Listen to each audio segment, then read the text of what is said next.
Hello everybody, I'm Raphael Perry and it's time for some more Blood Sword.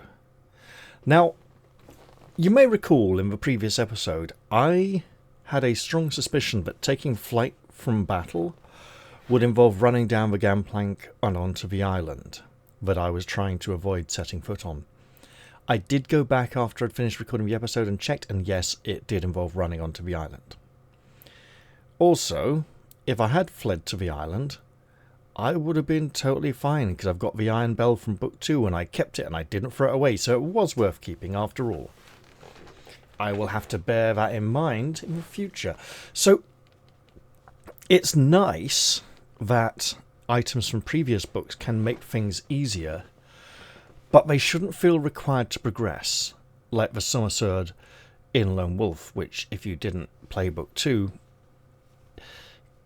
you may find certain adventures a lot harder. But again, not impossible. It just, in the Lone Wolf series, the Summer Sword feels so useful and so helpful that you almost feel penalised for not having it. Just saying. We have now arrived at the island of Entasius, so let's continue from here. Of course, we're in the ship with the magical mermaid figurehead. I'm saying that for anyone confused by the third paragraph here who might have missed those last few minutes of the previous episode. You're in a state of eager anticipation all the next day, but it is dusk before the figurehead announces landfall. You strain your eyes to pierce the mist and gathering gloom. A bleak stretch of pebble-strewn shore looms. Is this Entasius' island, you ask? It looks like a barren rock. The two are not mutually exclusive, replies the figurehead. You may wade ashore from here. You disembark and trudge through the cold sea water up to the beach. Turning, you find the longship is already moving back away from the island. A bank of fog hides her for a moment, and then she is lost in the darkness. Oh, that was very Voyage of the Dawn Treader, wasn't it? Making me think of when they go... again, the book, not the film. When they go to the place with all the dead men. In the book, in the film, they added a pointless fight with a sea monster that did nothing to the plot at all. Which also didn't fit the vibe of that section of the story at all. And it was like... I know how they did it. They wanted an action sequence. They wanted it to make it impressive and feel like characters were in danger. But it just felt, as a book lover, it just felt rubbish and pointless and detracting from the core identity of what the story was actually about. You are standing on the bleak shore of Entasius' island. Tongues of mist drift in off the sea and lick around the barren rocks. You had expected a tower, or even a palace, but from the shoreline there is no sign of any habitation at all. You have come to see Entasius, says a voice. A woman in elaborate robes is standing on a shelf of rock above you. Yes, madam, who are you? I am his servitor. Follow me. She indicates a path to the ledge where she stands, then leads you to crudely hewn stone steps to a cave mouth. By the light of a candle she is carrying, you make your way along the narrow tunnel that ends in bronze doors. Each door is fashioned with a face in profile, that, when closed, they form the symbol of the old Silentine god Janus. Ah, okay. Sorry, Janus being familiar from Roman mythology, I think. Is she his lost dead love? But he sort of brought her back in a way that she can't remember him at all or anything, and he wants to help bring her personality back to the body. Oh, is he planning on sacrificing her to bring the life of his love into her? Rather than actually trying to bring back the dead body of his love who's been dead for years. Also, Why does he have a... Right, yeah, servant out here, sure. Probably magically created, because otherwise what is her motivation for being here at all, right? For so many years, even. Janus is the god of journeys, of beginnings and endings, of thresholds. In view of your quest, this has a specific significance. Do you not agree?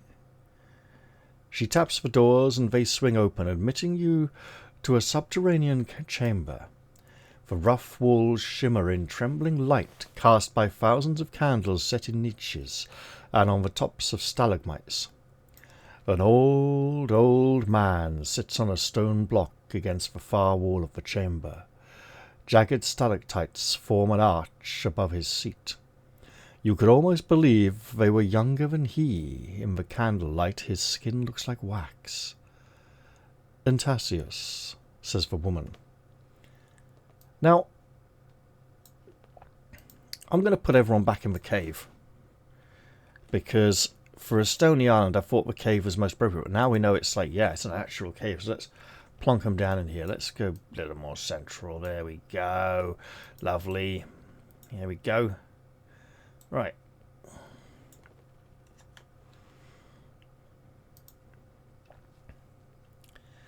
I was going to say, this portion of the book leading up to the adventure into the land of the dead has been actually longer than expected. Meaning the time in the land of the dead maybe... Oh, hello. He's looking very sort of Renaissance there, almost. Meaning the time in the land of the dead may actually be significantly shorter than the map we have been given would imply. So when we come to spend time at locations on the map, it may be quite short encounters, quite short sections. Unless this book has a much higher section count than some of the others. The others are what, about somewhere between 500 and 600 normally. It could be longer, I don't know.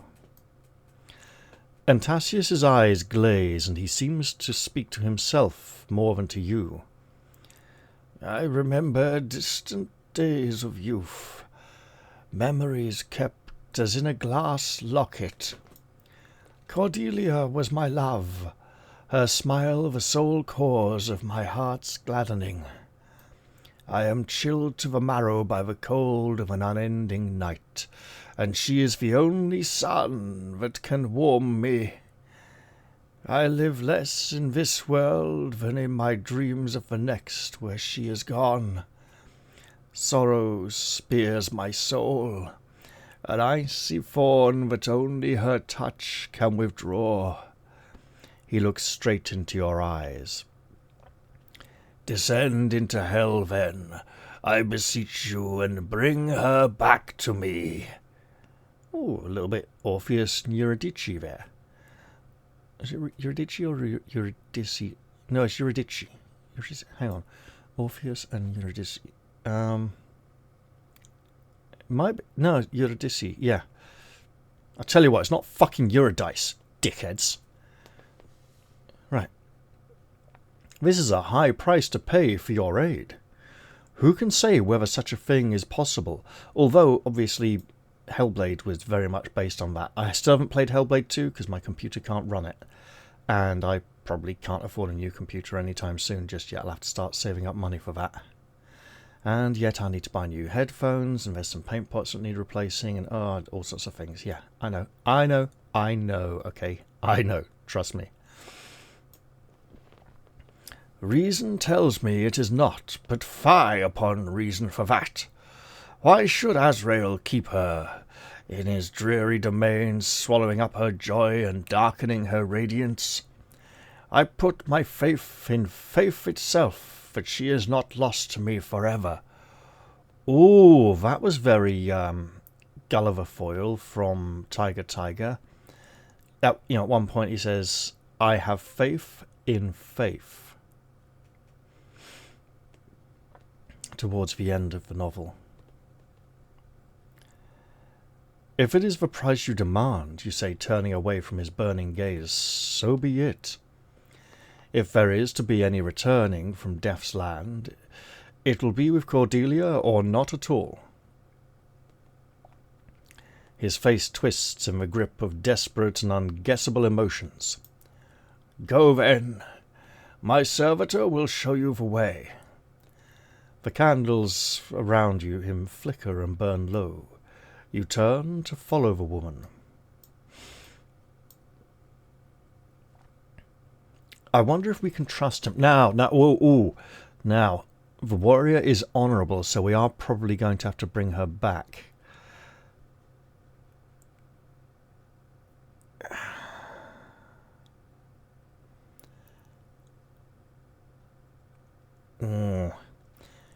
I mean, we got the trickster, so we might be able to trick our way out of it. We'll see.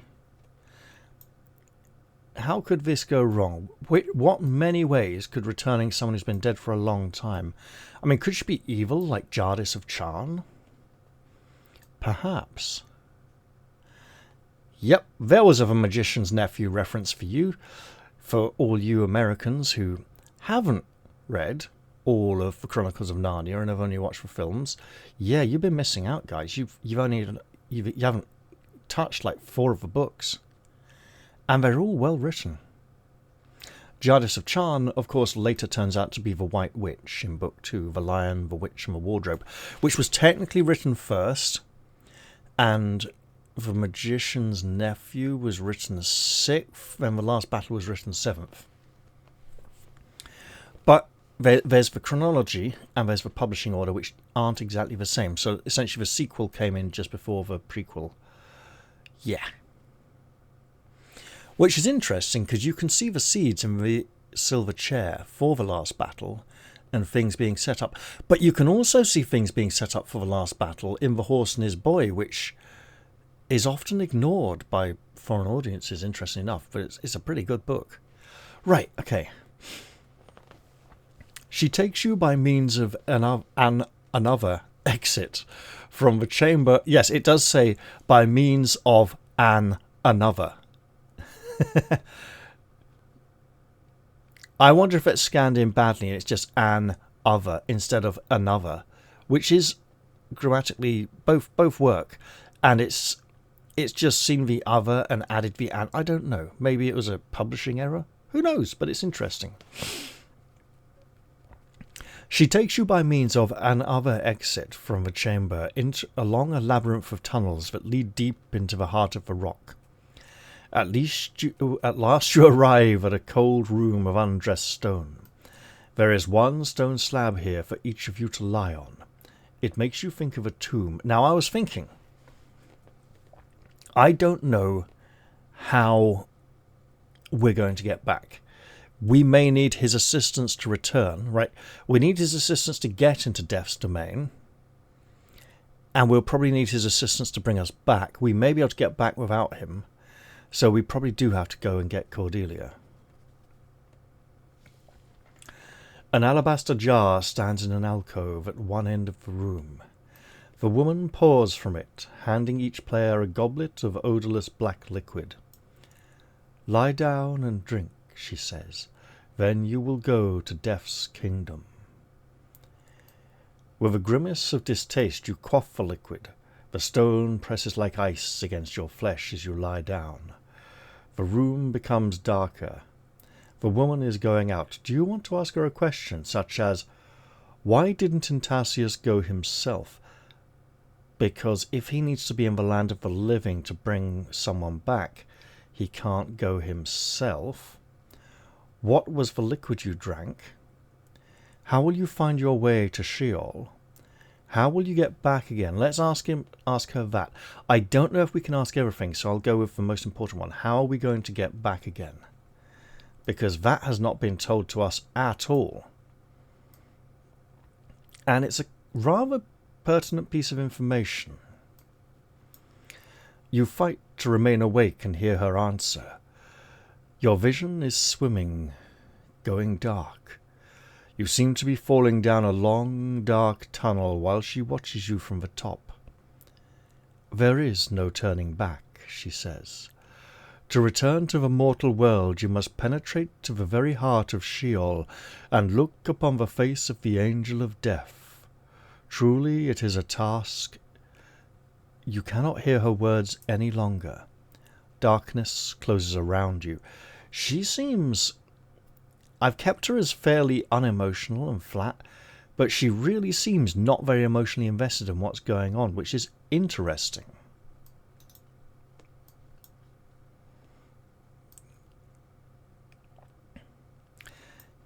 Makes us wonder what sort of role she actually occupies here.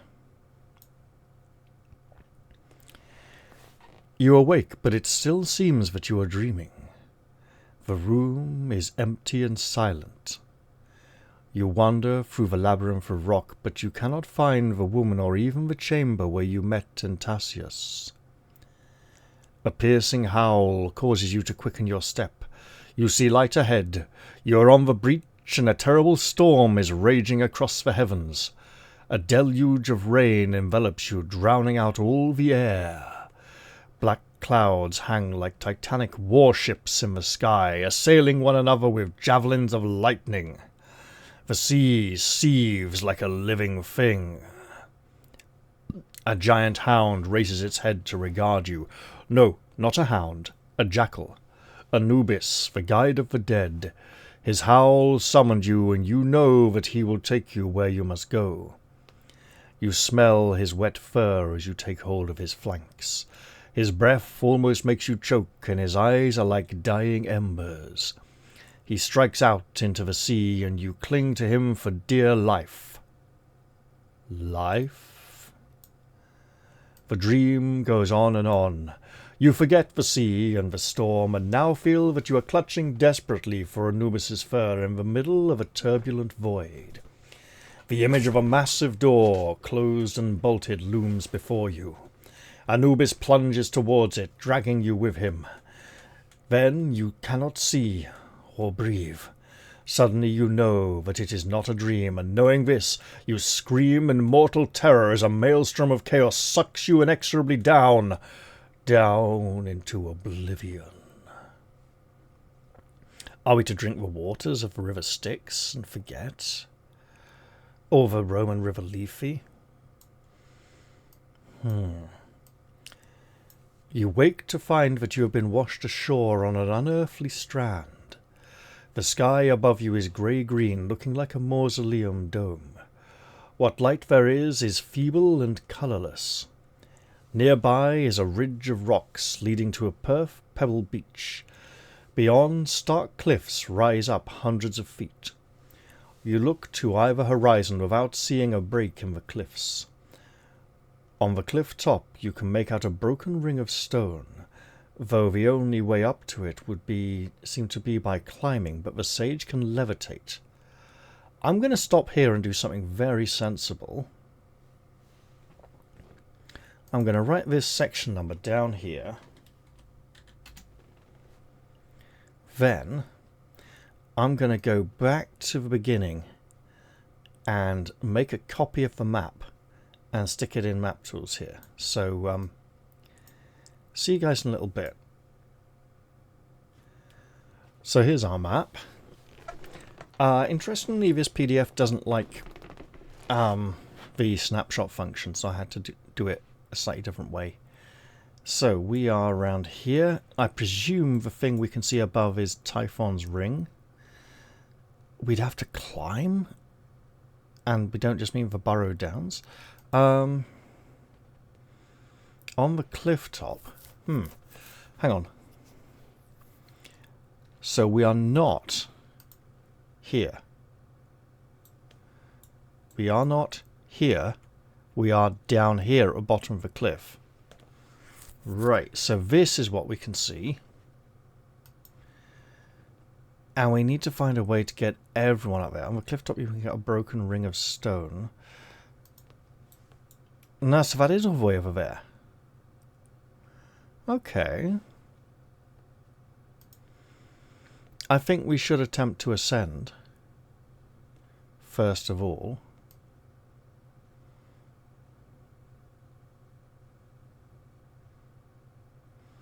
We're currently all on full health. Well, we're also all dead. So, yeah.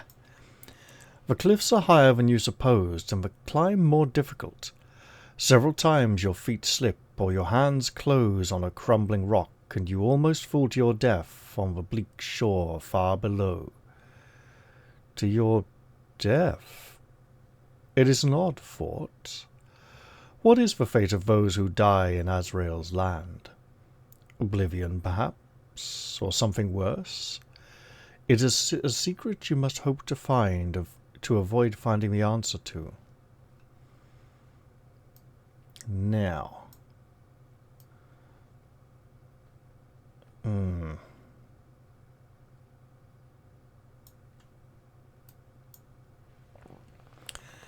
Eternity could have passed while you were scaling the cliffs.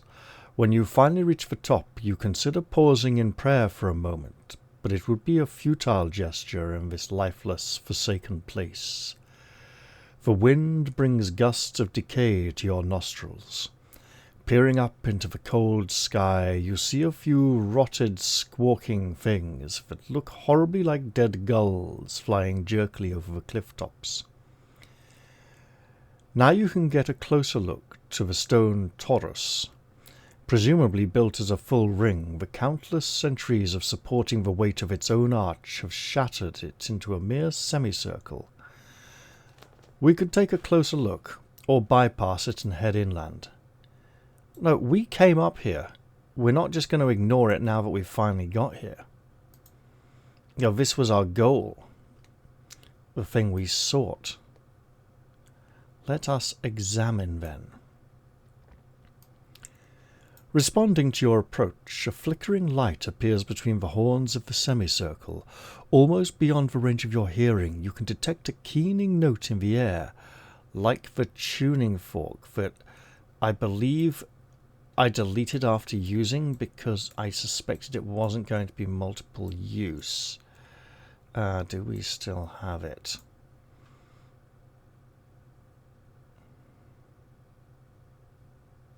We got the harp.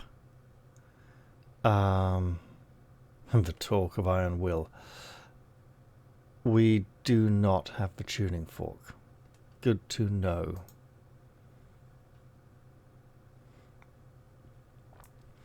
The gulls, or whatever they are, give strangled croaks and veer out away from here across the sea.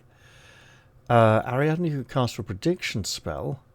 I think she absolutely should, as nobody else has any special options. Approaching might not be as wise as it initially seemed.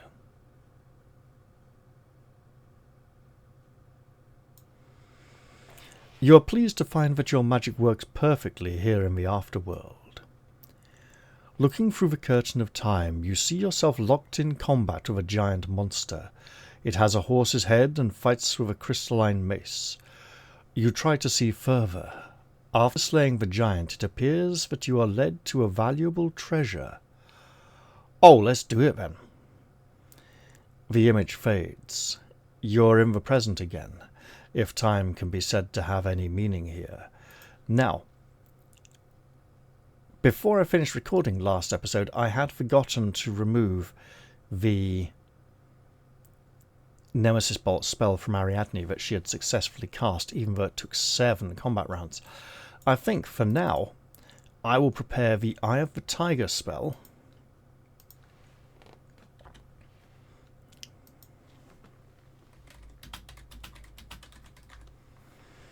If we're fighting a powerful foe, if we can get some early combat damage on it, that'll be great.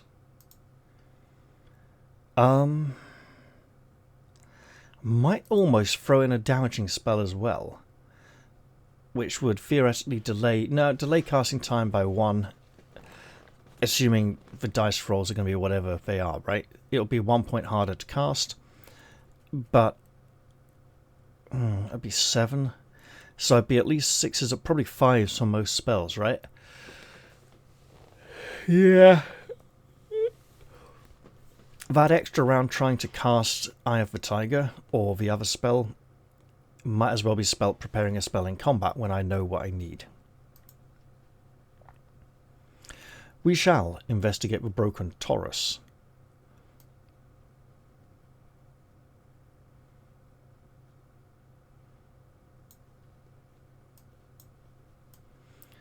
Ah.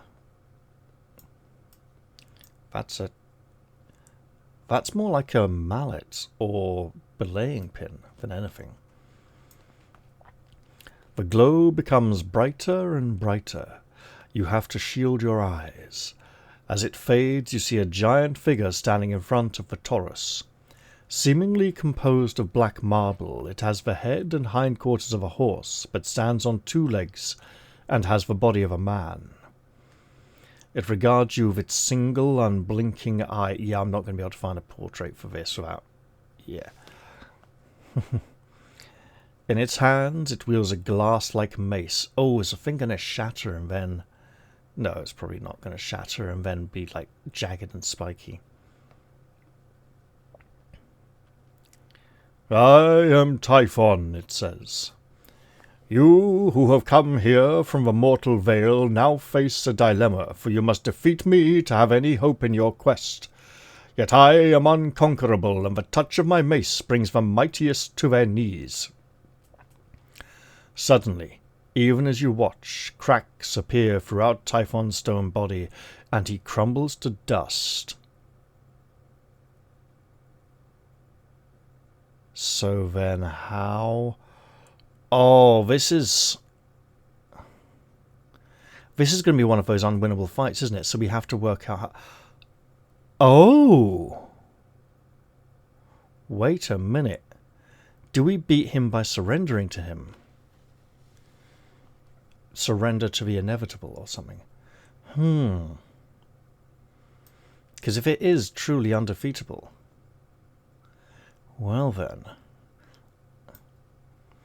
You're just relaxing your guard, wondering what happened to your unconquerable foe, when suddenly he springs up out of the ground right in front of you. Learn this lesson quickly, he says, giving a savage laugh, like the boom of a thunderclap. Nothing is what it seems in death's domain. His mace swings down and slams into the first player with bone-crushing force.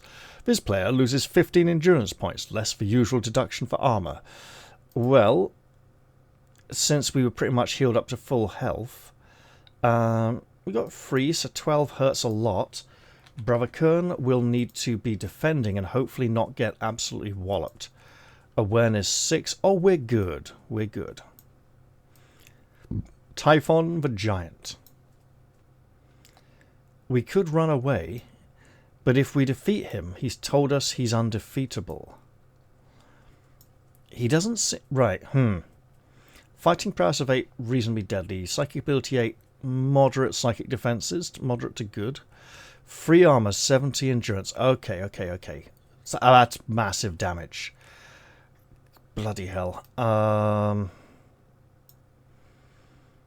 Yeah, okay, we're probably going to have to defend a fair bit. How do we face this foe? I mean, he is a giant. I've got a feeling that...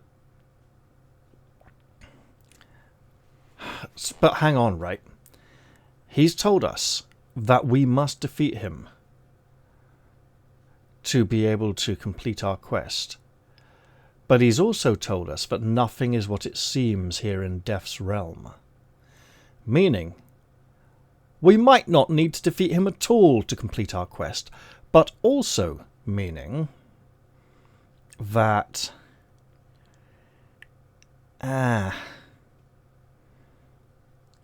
You know what I mean? Also meaning that... No, we've been shown there's great treasure, but this is clearly an optional fight. Yeah, but no, so yeah, meaning we might not need to defeat him, but also meaning he might not be that undefeatable. If we beat him, he can bounce back up and go, well done, you've beat me, but that is a huge damage. Oh, is it just going to be everyone defends while the Enchantress casts spells again? It's looking like it. Let's see if I can go find a picture of a dark horse. Back in a bit. Okay, here we are. Here's our map. I'm not going to bother putting in the edge of the plateau because I don't think we can really afford to run away. We can move around a little. Okay, so... This square is available, this square isn't. So that's our diagonal line.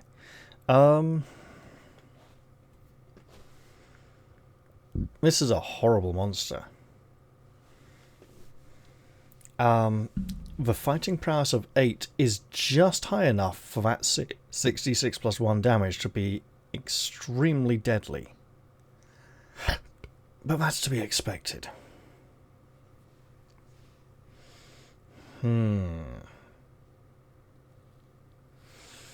I think we have to commit to this and we have to find a way to win.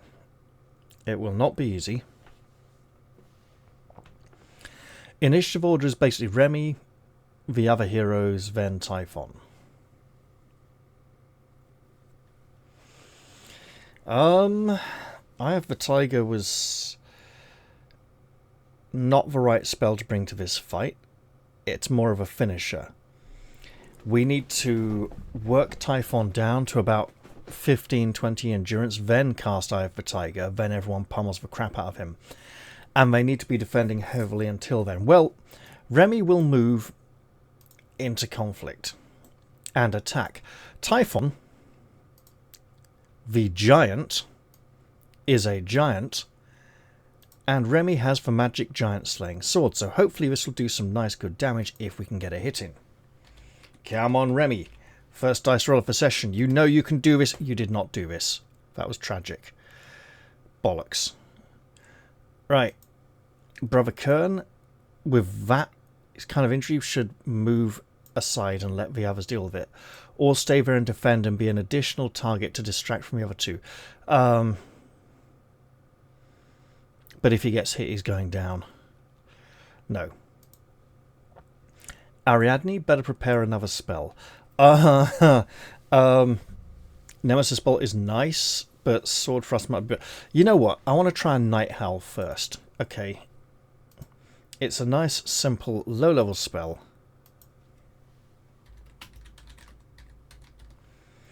If we can pull it off, we'll see. Sir Alwyn might as well defend, and then we'll see who Typhon attacks, top to bottom. He goes for Remy, the one who is vulnerable. That is a total miss, and I'm thinking, we quick thinking Remy in for an attack here, and defend.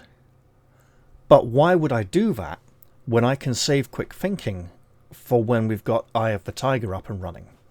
So we go to the top of the round. 66 plus 1 with armor can't kill Remy with a single hit. Can absolutely kill him with 2 hits. And the same also applies to Sir Alwyn. We do not currently have any... I think we need to wait for Eye of the Tiger to drop our defences. So, Remy defends, Brother Kern and Sir Alwyn defend. Let's move her down. Here we go. Because she's more likely to be going a bit... Anyway, no, actually, no, if she's doing booster spells and stuff, we'll pop her up there first. Right.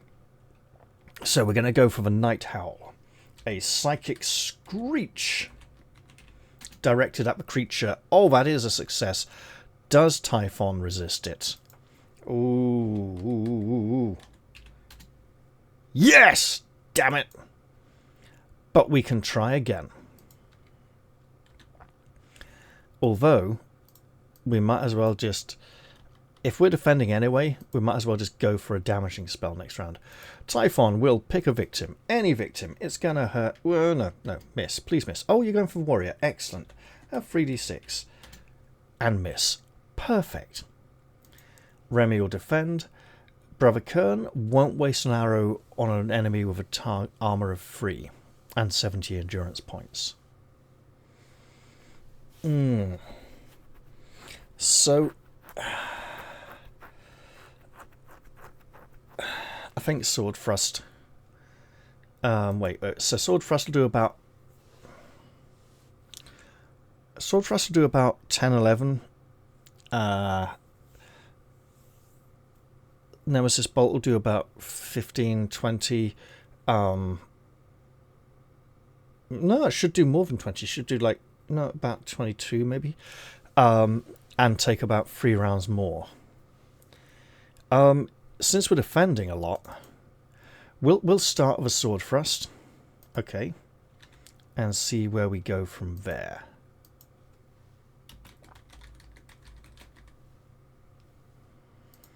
There we go. Right, everyone else defends. Typhon will choose a target. Goes for warrior again and misses again. Perfect. Remy, keep defending.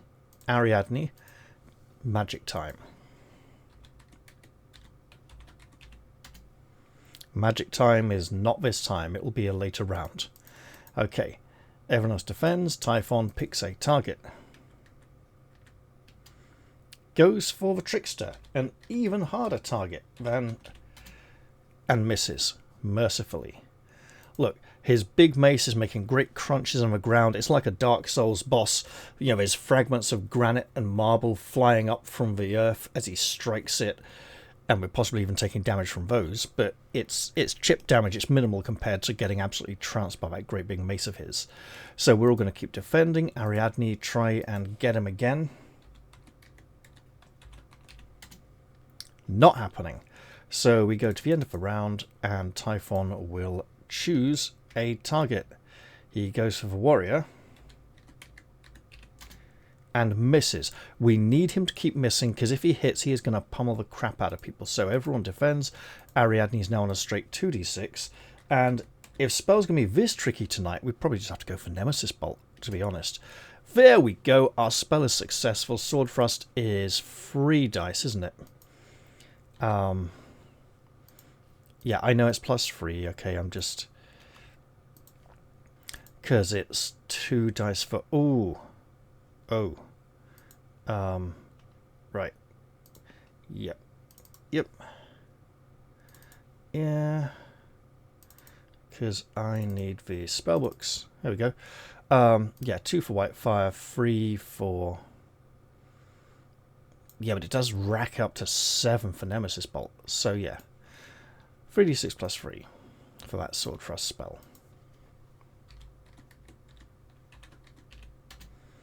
8 is rubbish after armor for 5. Knocks him down to 65 endurance. Wow, that was crap. It's an opener, isn't it? Okay, well, everyone else defends. Typhon attacks because it's what he does. He goes for Sir Alwyn. And misses again. That's what we need. So everyone defends. Ariadne prepares a Nemesis Bolt spell, which will take a while to cast, but will make a significant dent in him.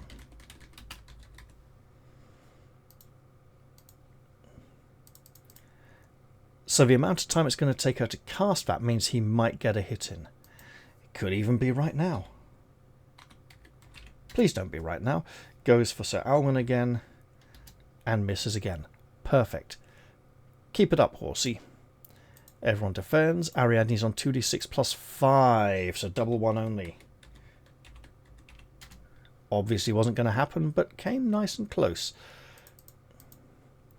The Doom Horse picks a victim.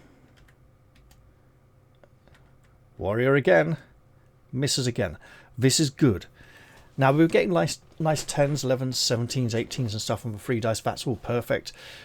Thing is, an 8 or less on 3 dice, it's like, what, 40 to 45%-ish, sort of roughly.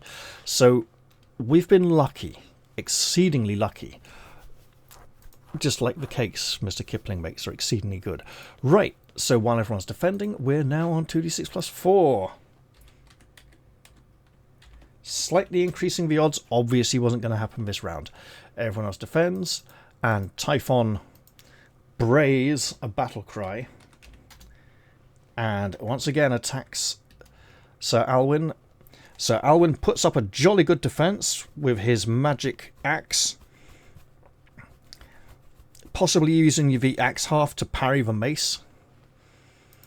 On to a new round. While everyone defends, Ariadne's now on 2d6 +3, which still...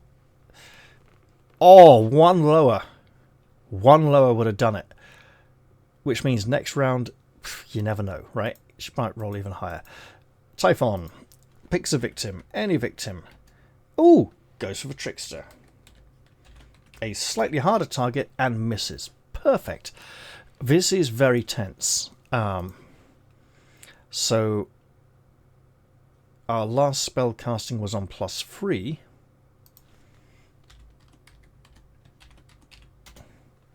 Nine. Okay.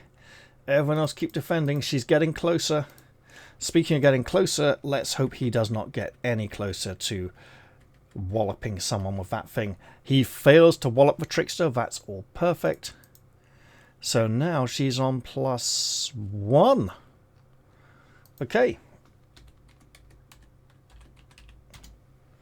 No. Everyone defend. Typhon attacks. Typhon says he wants to hit the trickster again and miss again. That's perfect.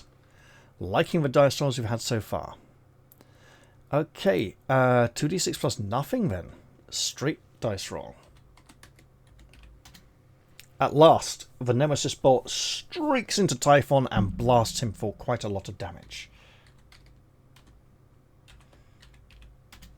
32 points. Have 29 damage, horsey. Knocks him down to 34. Which is starting to look like we could beat him down in a few rounds with the Eye of the Tiger running. But he would have a chance to absolutely devastate us. And we can't have that just yet. I think we want a sword thrust in there just to soften him up. Or another Nemesis bolt. Whatever it is, everyone else defends. Typhon attacks. Typhon whinnies like the horse that he is. And goes for the trickster again. And misses again. Perfect. So now Ariadne will consider her options. She is not rolling well on the concentration and spellcasting front today. So we might want to go for something a little bit easier. Although, so far, everyone's avoiding quite nicely. I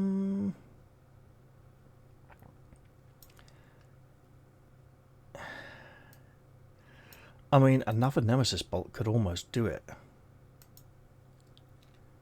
And then we'd waste time while she tries to cast the Eye of the Tiger. What if she prepares an attacking spell this round and casts Eye of the Tiger next round and then casts her attack spell while the others are dealing damage? That almost feels like that's a sword thrust jobby then, isn't it? Right, okay, fine. Talked myself into it. Sword thrust it is.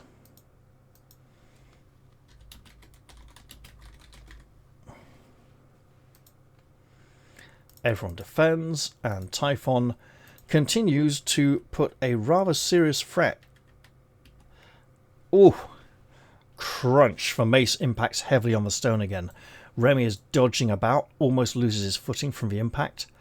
And Ariadne will now go with that idea and try and cast Eye of the Tiger, which is a complexity level 2 spell, isn't it? So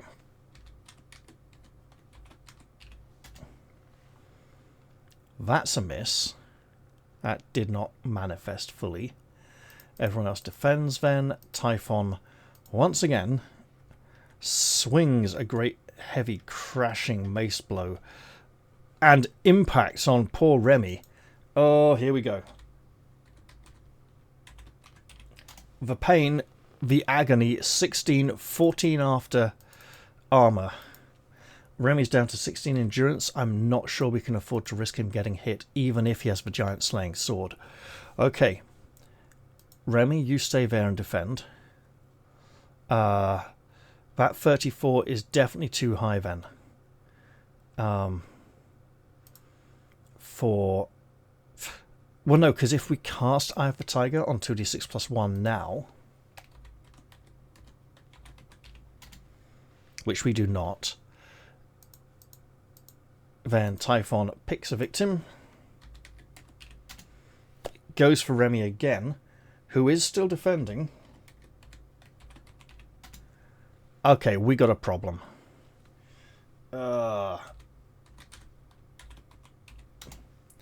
15.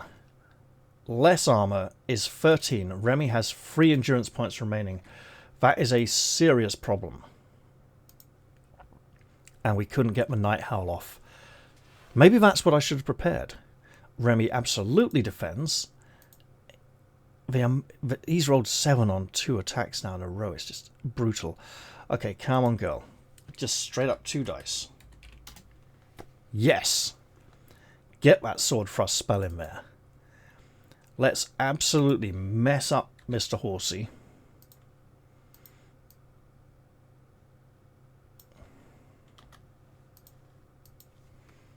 Look.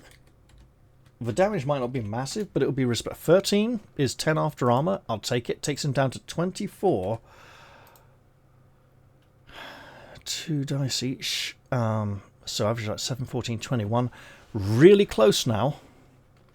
Everyone defend. Typhon attack.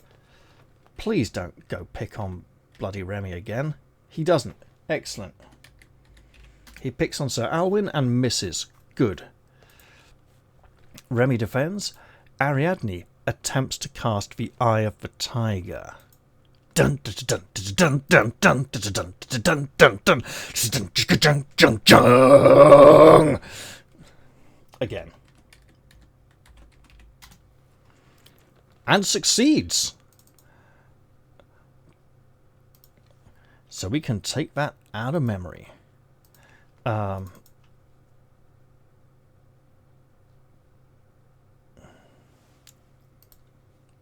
just write it in here.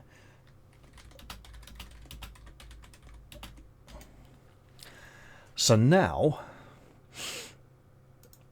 Brother Kern will move in and attack. This is risking a lot. Straight up 2 dice. There we go. Misses. Oh, we are so screwed. So Alwyn will now attack. Hopefully, more effectively. Much more effectively. 2d6 plus 2, right, for a big magic axe? Yep. 9 points is 6 after armor. Oh, we are dead. Remy will still defend while Typhon picks a target. Remy, Brother Kern, Sir Alwyn. Goes for Remy. Of course he does. Because he is brutal and misses by 1 because Remy is the trickster. Oh! Now Remy will end of the round attack. And if this goes well... It did not go well. If that had hit... It just did not. So Remy defends. If that had hit, I would have had Remy attack again. Ariadne will prepare at this point, a sword thrust spell, because the others should do enough damage. There we go. Brother Kern will attack while he still can. Let's try and get some nice damage in. That's a hit. That's 7 points of damage after armor, taking the valiant Steed down to an 11. Which Sir Alwyn will attempt to diminish further still. That's a hit. I have the Tiger. I adds 1 to hit and damage. I completely forgot. 1 extra point for Brother Kern's attack. And then 9, 10 is 3. Knocked him down to his armor value in endurance points. Typhon, the Deaf Steed, will now attack. He goes for the healer. And absolutely mullers him into the ground, unfortunately. At 23, yeah. Yep. Out of the fight. And I could only afford to take that risk because of the optional rule in the new books that allows characters to survive if anyone survives. So, Remy will attack. just to be clear, Remy will quick thinking attack. Because when he hits, he's doing 3 dice of damage. Because it's a giant, and that takes Typhon out of the fight. Oh! Which mercifully means Brother Kern gets to survive on 1d6 endurance. 6. And the fact that he survived on 6 means we can risk the golden snuff box of Shormiano, but let's move Brother Kern back into 3rd place like that. So, golden snuff box of Shormiano. So Alwyn will lose 4 endurance points. That's okay. He was on full anyway, so he can afford a bit of a loss. I should use the... Yeah. Okay, Remy will lose 5. This isn't looking... Oh, shit and fucking die. Bollocksing cunt. Okay. It's after, but fuck it. I was gonna say, for Brother Kern's sake, yeah, we'll make 2 uses of the ointment of healing, because it doesn't take... It says after a fight, it doesn't necessarily say immediately after a fight, like you can't do anything else. So, okay, 2d6, 3. So Remy will lose 2. So he'll go up to 6, lose 5, go down to 1. That was... And 6 for Brother Kern, take him up to 12. Before I roll on the snuff box, the golden snuff box will cause him to gain 3 endurance points. Oh, we are looking at healing then in the very near future. And finally, Ariadne on full health will gain 1, but she didn't need it. We have defeated the undefeatable foe, so I'm expecting something to happen here. He will perhaps honourably concede defeat. Although if he's undefeatable, he might refuse to give up. Typhon disintegrates again, but this time he does not rematerialise. Only his eye is left. It is a glaring yellow sphere of hard crystal about the size of a child's skull. You can take it if you wish. The sky rumbles. No, it isn't the sky. The sound of horses' hooves comes from the air around you, a phantom stampede like a dozen thunderstorms. There is a crack and a smoking hoofprint appears in the seared grass nearby. As you watch, another appears, and another. The hoofprints form a trail leading inland across rolling downs, and it's supposed to lead us to a special treasure. So, first off, we are going to take Typhon's eye. Remy almost died there, so I think he should bear the honour.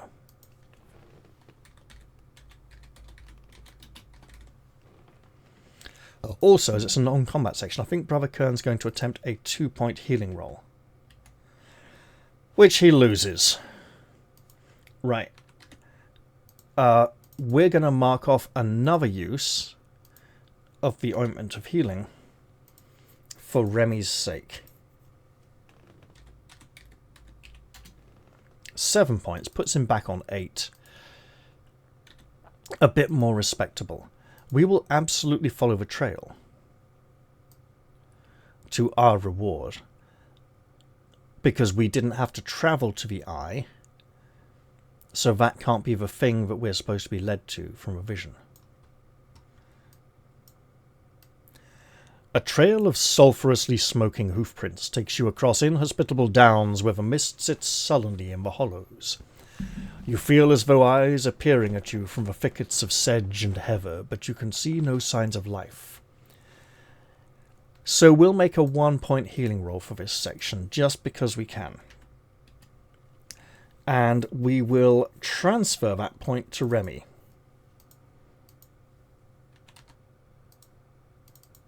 To bring him back up to 9. We're going to have to do some bigger healing rolls in the future. The trail wends between a number of ancient burial mounds.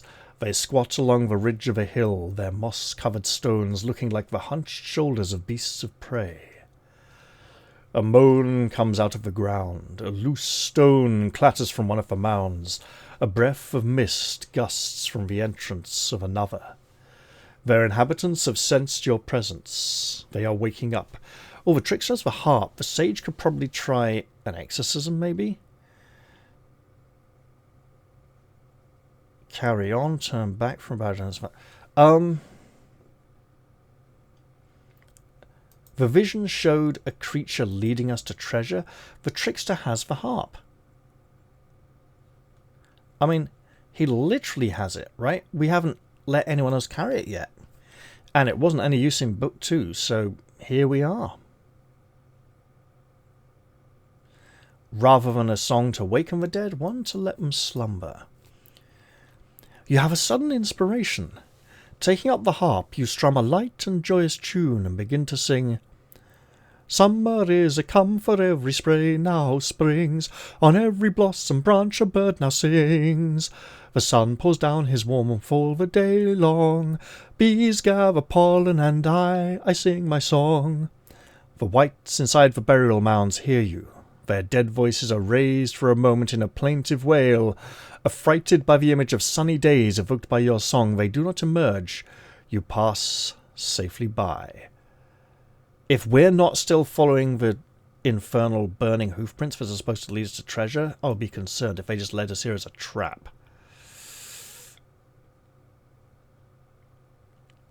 I wonder what the sage could have done that might have got us treasure out of this instead.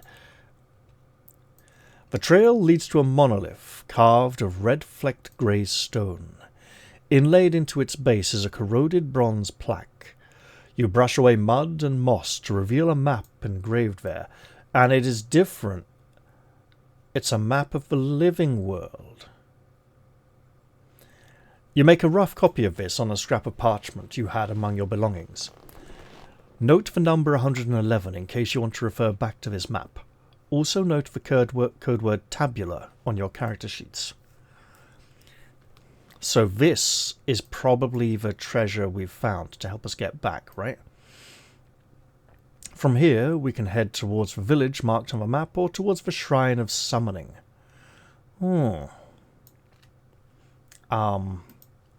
Let's take a moment.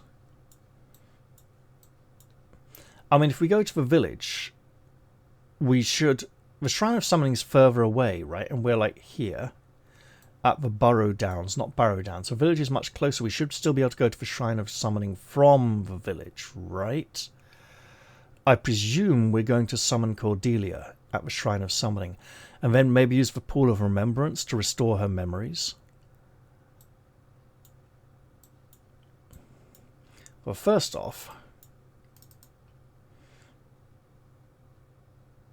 Notes.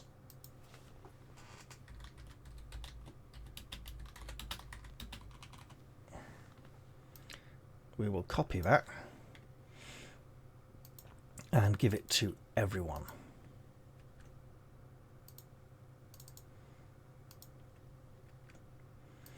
And I'll also make a copy of the map myself and whack it in next to this one. Probably over here or maybe down here. I don't know. I reckon that's probably long enough for an episode, actually. So, I can leave this one here. Yeah, I mean, we've had a fight against the evil horse of death itself. Death's mighty steed, spirit horse of the realm of Sheol. Call it what you will. Yes, that was a reference to a song. Yeah. Whew. I mean, he was not a pale horse. He was a dark horse, wasn't he? Right. Well, thank you all very much for watching. Hope you all enjoyed this episode, and I will look forward to seeing you all in the very next one. I'll say goodbye for now, though, and cheerio, everyone. See you all soon.